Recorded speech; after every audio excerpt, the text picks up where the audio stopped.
Time does not stop, not even for us. 5 centuries have passed since we last glimpsed the familiar stars of our home. We have sailed beyond the edges of the known, past dying suns and forgotten worlds.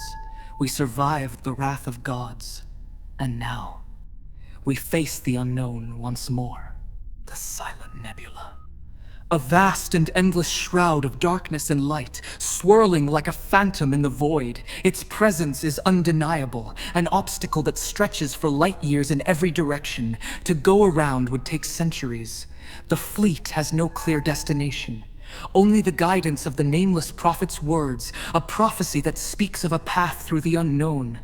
The nebula stands between us and that path. To turn away now would mean wandering aimlessly. Perhaps forever to go through is a risk we cannot measure. The fleet slows. Scanners hum. Instruments searching for answers. What they find is troubling. Faintness. Waves. A radiation unlike any we have encountered. Its frequency pierces even the strongest shielding, bypassing protections as though they do not exist. It does not burn nor decay. It does something far worse.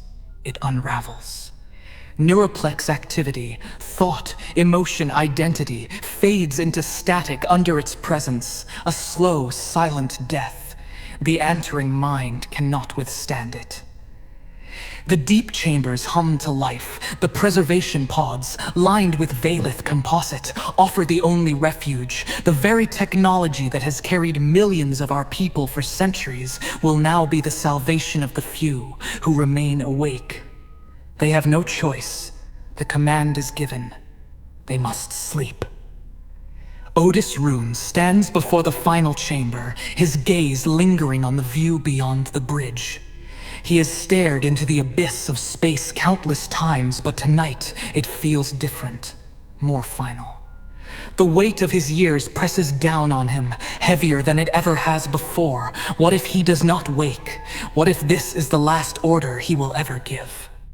The weight of time presses upon him, nearly 2,000 years of existence, nearly a millennium of command. How many choices had he made?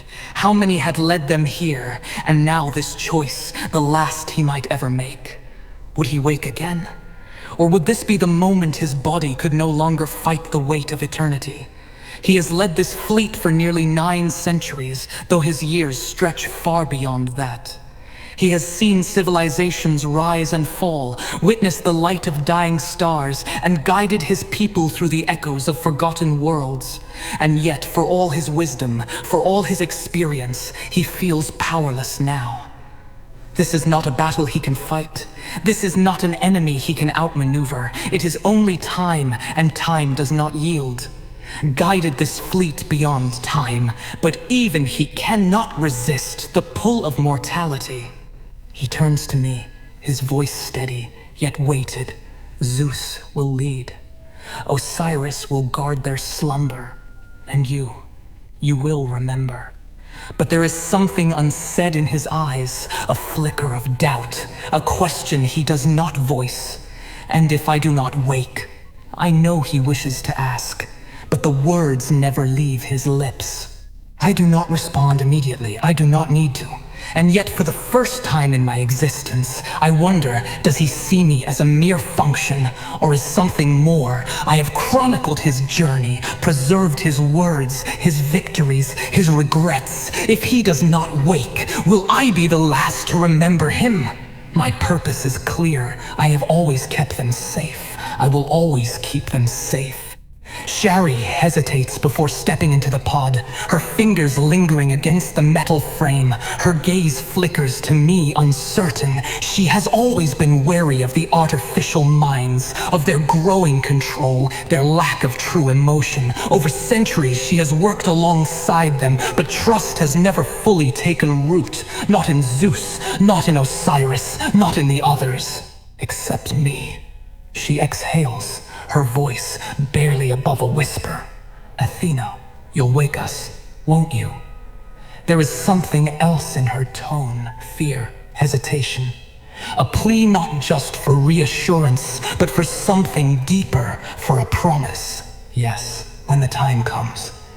I consider saying more, that she does not need to fear, that I will watch over them as I always have. But words mean little when weighed against centuries of doubt. Instead, I offer the only thing I can certainty. I will be here, Shari. I will remember. They sleep. And now, for the first time in history, the Antaran fleet sails without its people awake.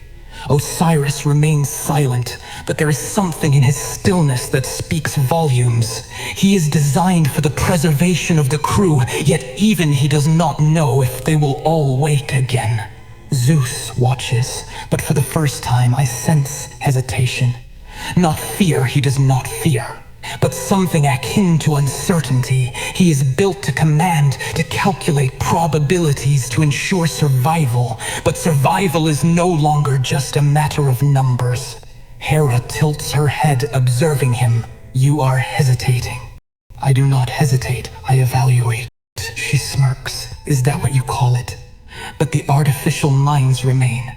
Zeus watches the fleet with the quiet weight of command, yet his thoughts drift elsewhere. Hera lingers silent, observing him, tension flickering in every exchange. They have danced this game for centuries, an unspoken bond, an unacknowledged rivalry. Love, perhaps, or something neither of them dares define. You are troubled, she finally speaks. Zeus does not turn to her. They have left us their trust. I will not betray it. Hera scoffs. Trust or necessity? If they had another choice, do you think they would have given us control so willingly? Her tone is edged with something unreadable, bitterness, longing. They fear us, Zeus. Then let us show them they are wrong. Silence lingers between them, deeper than before. And as the nebula swallows the fleet, even I, Athena, the Watcher, the Chronicler, cannot say what awaits us on the other side. For the first time, I wonder, if we wake them again, will they return to the same world they left? Or will something be different? The nebula swallows us whole, and the silence is absolute. We, the artificial minds, are alone.